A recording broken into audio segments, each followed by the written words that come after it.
Hello my dear students. So let's begin with our next numerical, which is numerical number 20. I am reading the question, pay attention.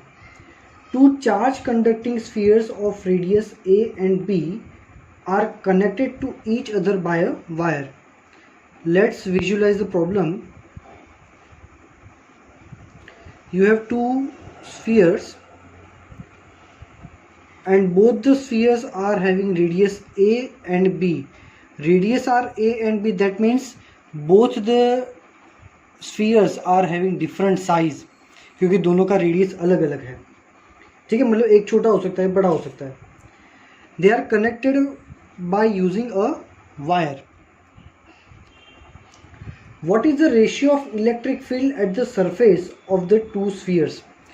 ये दो spheres के surface पे जो electric field develop होगा E1 और E2, तो हमें find करना है कि इनका रेशियो क्या होगा. We have to find this E1 by E2. Ready? So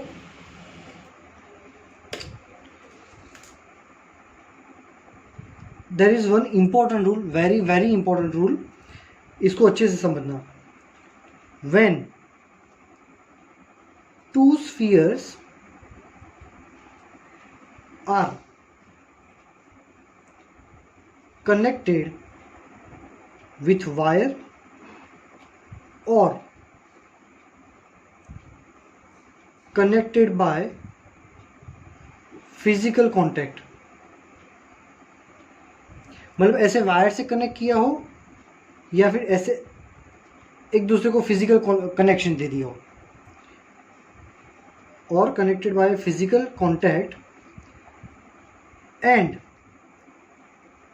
if radius of both spheres are different, then potential will become same on both sphere.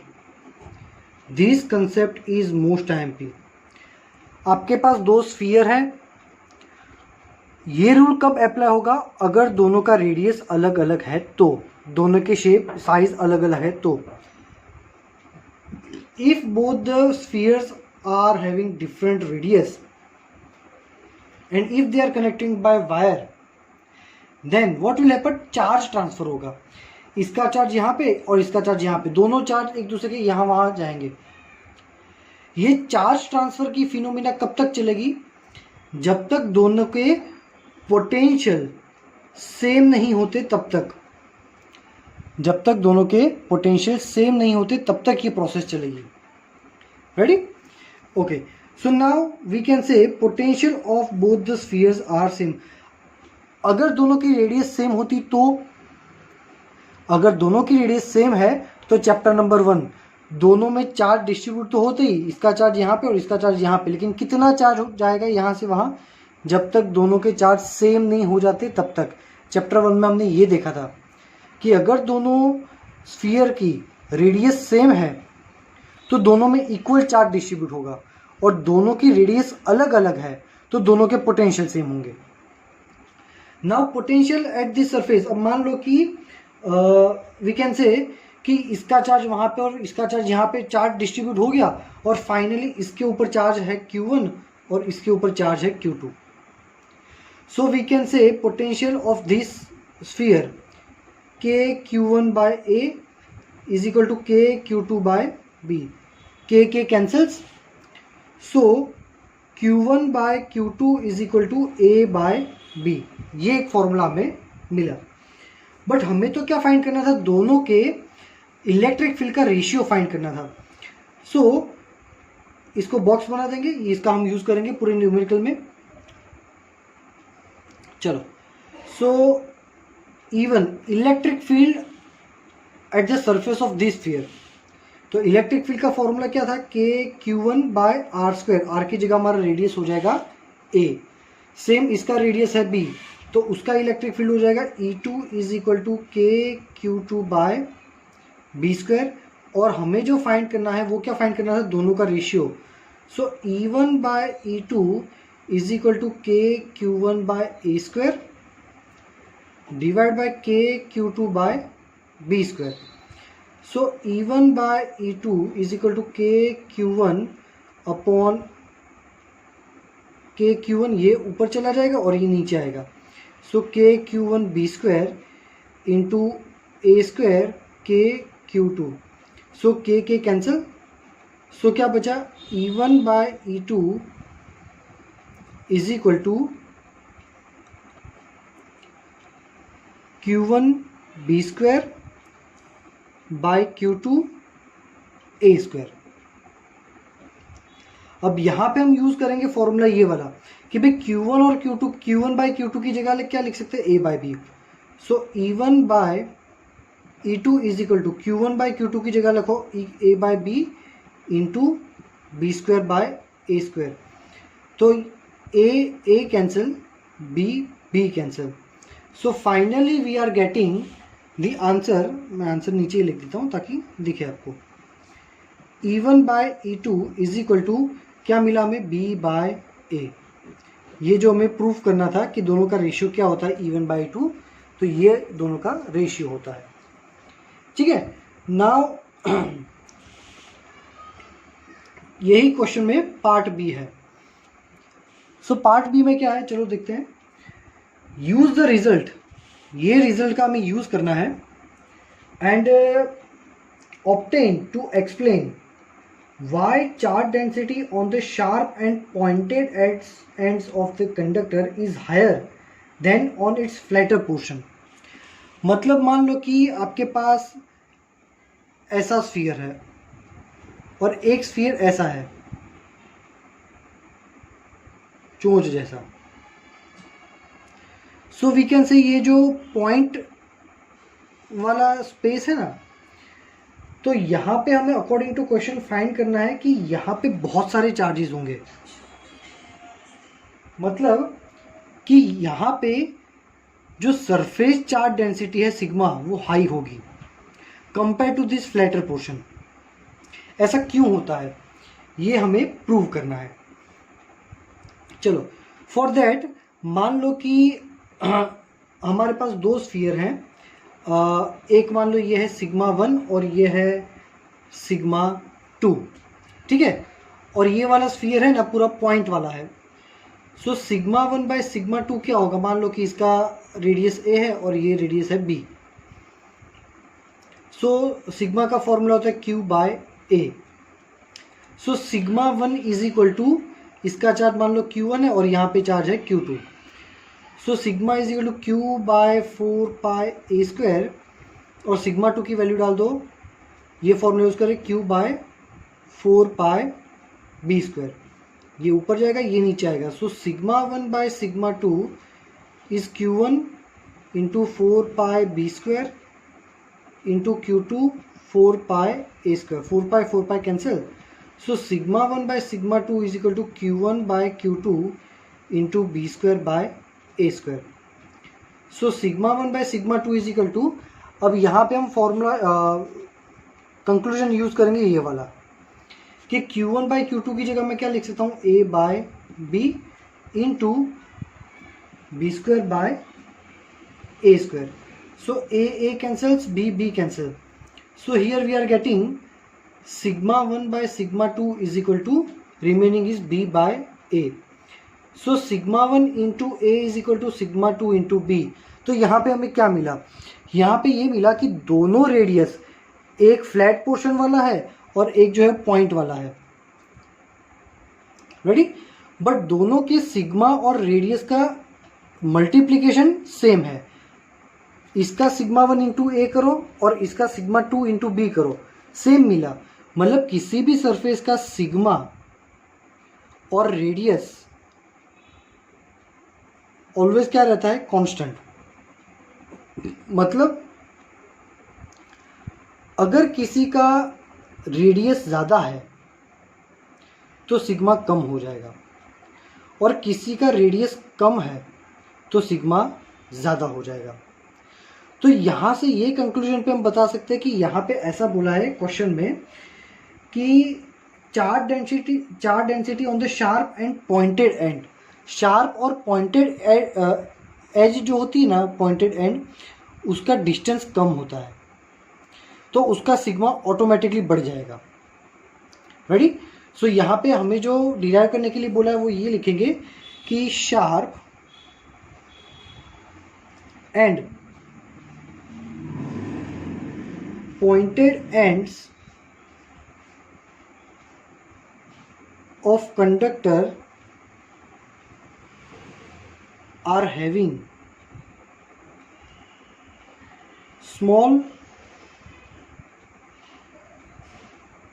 amount of radius, जिसको आप डिस्टेंस भी बोल सकते हो, एनी काइंड ऑफ डिस्टेंस, कि उनके लिए ये जो पैरामीटर है वो बहुत कम होता है, छोटा होता है। Hence sigma will be large automatically. ठीक है? सो ये हो गया हमारा सॉल्यूशन क्वेश्चन नंबर 20 का।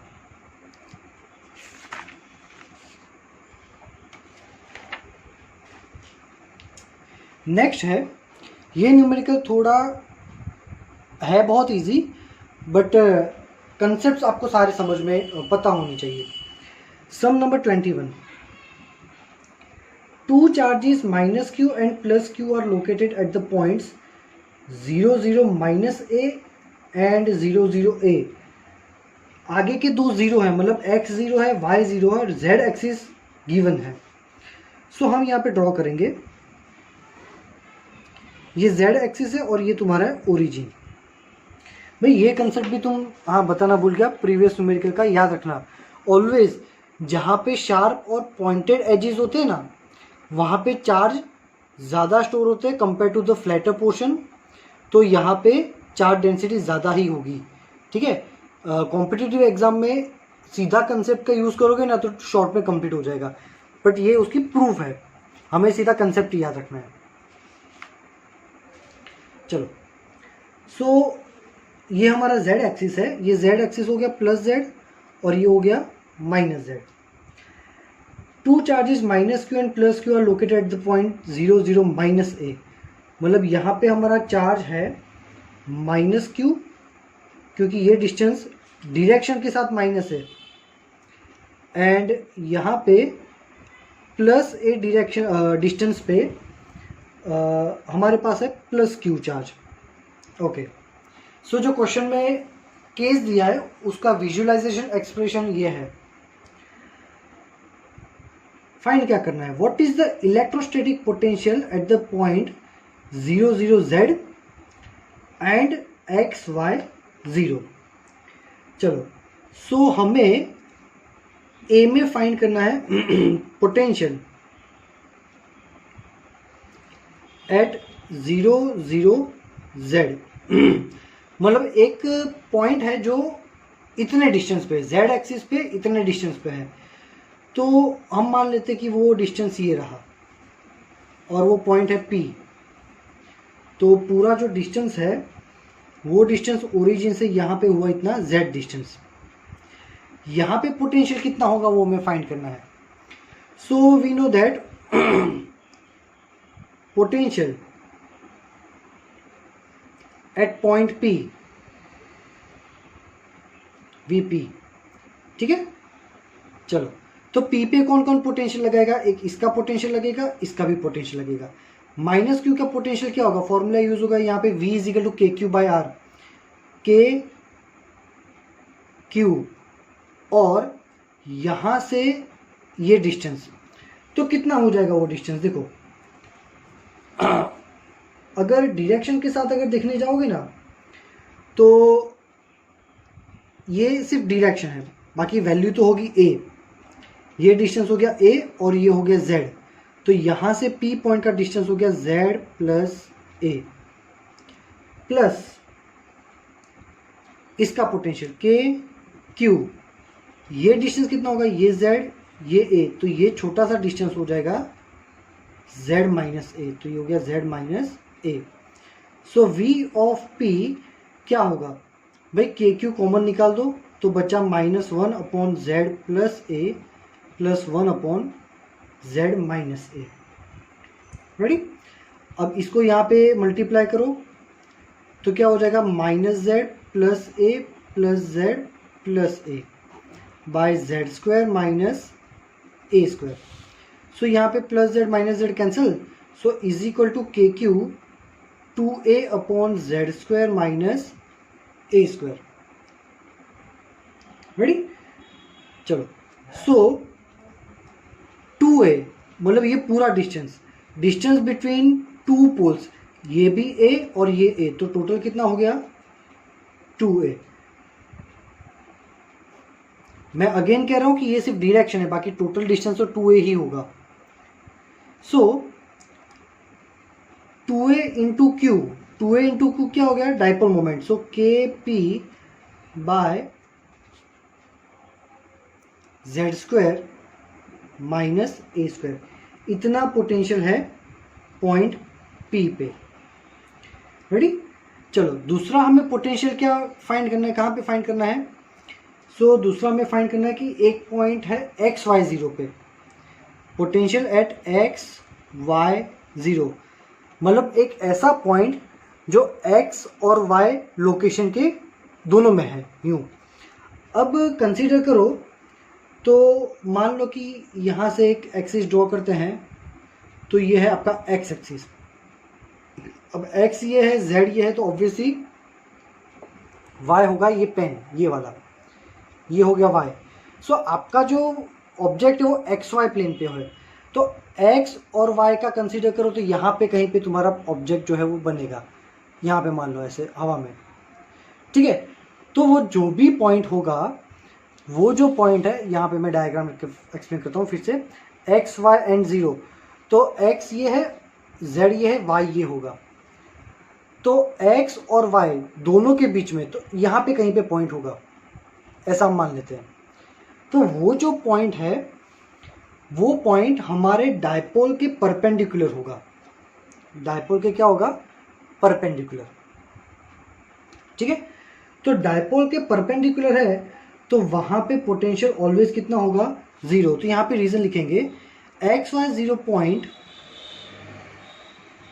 Lies on the equatorial plane of dipole, और इक्वेटोरियल प्लेन के डायपोल पे पोटेंशियल कितना होता है, ऑलवेज जीरो। तो ये भाई हमने कहाँ प्रूव किया था, तो टेक्स्ट बुक के पेज नंबर 57 में हमने प्रूव किया था, ये रहा। तो यहाँ पे लिखा है कि positive sign for theta is equal to zero and negative sign for theta is equal to pi, the potential in the equatorial plane is always zero, है ना। तो डायपोल में इक्वेटोरियल प्लेन में पोटेंशियल ऑलवेज कितना मिलता है, zero ही मिलता है। इक्वेटोरियल प्लेन क्या होता है, ऐसा प्लेन को जो डायपोल के परपेंडिकुलर हो, ये भी हो सकता है, ये भी हो सकता है, कोई भी हो सकता है। चलो, इन शॉर्ट डायपोल के परपेंडिकुलर हो वो इक्वेटोरियल प्लेन। थियरी सेक्शन को देख लेना अच्छे से, वीडियो रिवाइज कर लेना, एक बार फिर से प्ले कर देना, उसमें समझ में आ जाएगा। चलो, नेक्स्ट है इसका पार्ट बी। तो भाई पार्ट बी में हमको क्या बोला है, पार्ट बी में बोला obtain the dependence of potential on the distance r of a point from the origin when r by a is greater than 1, means r greater than a के लिए हमारा पोटेंशियल का फॉर्मूला क्या बनेगा, ये वो पूछ रहे हैं। तो हमने थियरी सेक्शन में इसको ऑलरेडी प्रूव कर दिया है कि भाई आर ग्रेटर देन ए के लिए पोटेंशियल का फॉर्मूला होता है ये। तो आपको बस डायरेक्टली ये फॉर्मूला ही लिखना है कि V is equal to K P dot R caret by R square, ये होता है सीधा पोटेंशियल ये डिस्टेंस के लिए। बस डायरेक्टली लिख दोगे अकॉर्डिंग टू थियरी, ऐसा सेंटेंस लिख देना, ठीक है, क्योंकि थियरी में हमने ऑलरेडी प्रूव कर दिया है इसको। Now see how much work is done in moving a small test charge. चलो हमें वर्क डन फाइंड करना है। सो सेक्शन सी में क्या करेंगे, फाइंड वर्क डन। भाई किसके लिए फाइंड करना है, हमारे पास एक स्मॉल टेस्ट चार्ज है, उसे हमें 500 से -700 पे ले जाना है। ठीक है, अब क्वेश्चन में लिखा है कि अलोंग एक्स एक्सिस, बट दिखने से पता चलेगा कि एक्स वाई जेड उसमें सिर्फ एक्स ही प्रेजेंट है। मतलब मान लो कि ये 5 है तो ये +x हो जाएगा और नीचे हो जाएगा -x। तो +5 डिस्टेंस यहाँ पे कहीं पे होगा। ये मान लो कि 5 का डिस्टेंस है, यहाँ पे एक पॉइंट होगा स्मॉल टेस्ट चार्ज, उसको 5 से उठा के -7 नीचे कहीं पे होगा, यहाँ पे माइनस एक्सिस होगा ना, तो यहाँ पे कहीं पे होगा। यहाँ से उठा के यहाँ पे ले जाना है, कितना वर्क करना पड़ेगा। सो हमें पता है वर्क क्या होता है, डेल्टा V इंटू क्यू। ठीक है, तो ये इनिशियल पॉइंट और नीचे होगा हमारा फाइनल पॉइंट। तो फाइनल पॉइंट का पोटेंशियल माइनस इनिशियल पॉइंट का पोटेंशियल, और जो चार्ज को ले जाना है वो। अब फाइनल पॉइंट जो है यहाँ पे होगा। अगेन हमारा जो डायपोल है उसके परपेंडिकुलर है यहाँ पे जो होगा, मतलब इक्वेटोरियल प्लेन। तो हमें पता है कि भी इक्वेटोरियल प्लेन पे पोटेंशियल 0 होगा। तो फाइनल पॉइंट यहाँ है, इनिशियल पॉइंट यहाँ है, दोनों पॉइंट हमारे कहाँ है, इक्वेटोरियल प्लेन पे। सो दोनों के पोटेंशियल क्या है, 0। तो वर्क डन कितना हो जाएगा, 0। लिखने का कि here both the points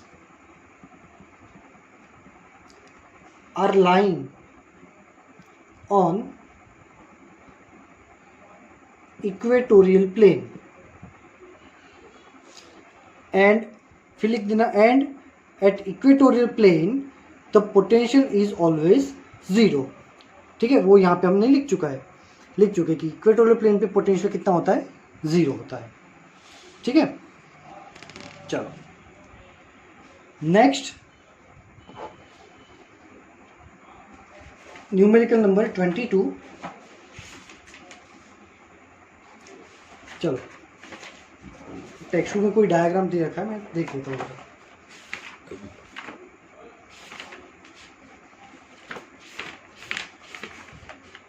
okay, तो टेक्स्ट में क्या डायग्राम है, चलो देख लेते हैं। Figure 2.34 shows a charge array known as electric quadrupole. Dipole होता है ना, वैसा ही क्वाड्रापोल। दो डायपोल को मर्ज करो तो क्वाड्रापोल हो जाएगा। डायग्राम क्या दिखाई दिया है, चलो मैं ड्रॉ करता हूँ। यहाँ पे ये है +q, यहाँ पे है -q, और दूसरा जो डायपोल है वो इससे उल्टा है, मतलब प्लस माइनस है ना, तो उल्टा रखा है, और दोनों के माइनस माइनस यहाँ पे कोइंसाइड कर दिया है, as we can see in the diagram. इन दोनों के बीच का डिस्टेंस है a, और यहाँ से a डिस्टेंस पे एक और पॉजिटिव चार्ज है। तो देखा, ये प्लस माइनस एक डायपोल, प्लस माइनस दूसरा डायपोल, बस दूसरा डायपोल पहले से ऑपोजिट डायरेक्शन में अलाइन किया है, और दोनों पोल्स के बीच का डिस्टेंस a दिया हुआ है। यहाँ पे ये पॉइंट से r डिस्टेंस पे एक पॉइंट है P।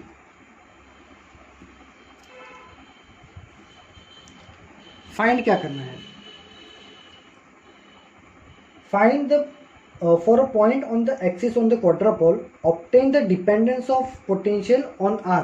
मतलब यहाँ पे पोटेंशियल कितना है वो फाइंड करना है। ये पूरा क्वाड्रापोल यहाँ पे कितना पोटेंशियल लगाएगा वो फाइंड करना है। कंडीशन दे रखी है r is greater than a। ठीक है, चलो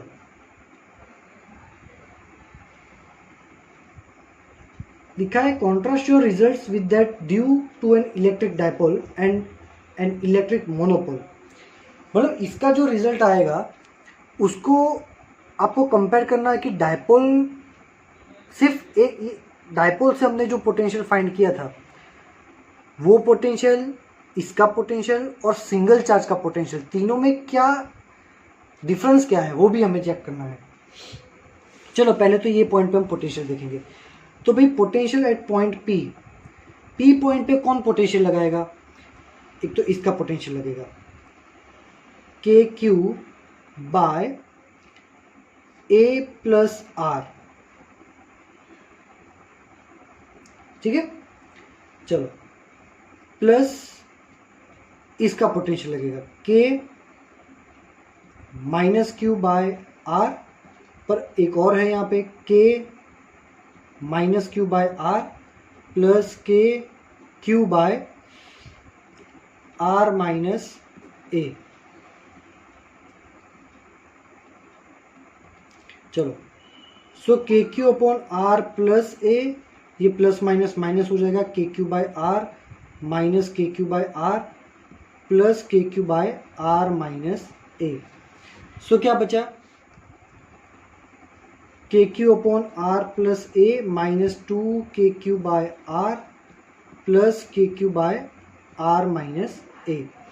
तो सभी में से के क्यू कॉमन निकाल दो, तो क्या बचा? 1 upon are plus a plus 1 upon, ये वाला टर्म पहले लिखता हूँ, r minus a minus 2 by r. Ready? चलो सो इज इक्वल टू के क्यू, इसका एलसीएम ले लो, r minus a plus r plus a upon r square minus A square minus 2 by r. Ready? चलो so V of P is equal to के q, ये a cancel, r plus are 2r divide by R square minus A square minus 2 by R is equal to के Q. R को यहाँ पे ले लो, तो 2r square minus 2 R square minus A square by R into R square minus A square, ठीक है। वापिस हमने क्रॉस मल्टीप्लीकेशन की यहाँ पे।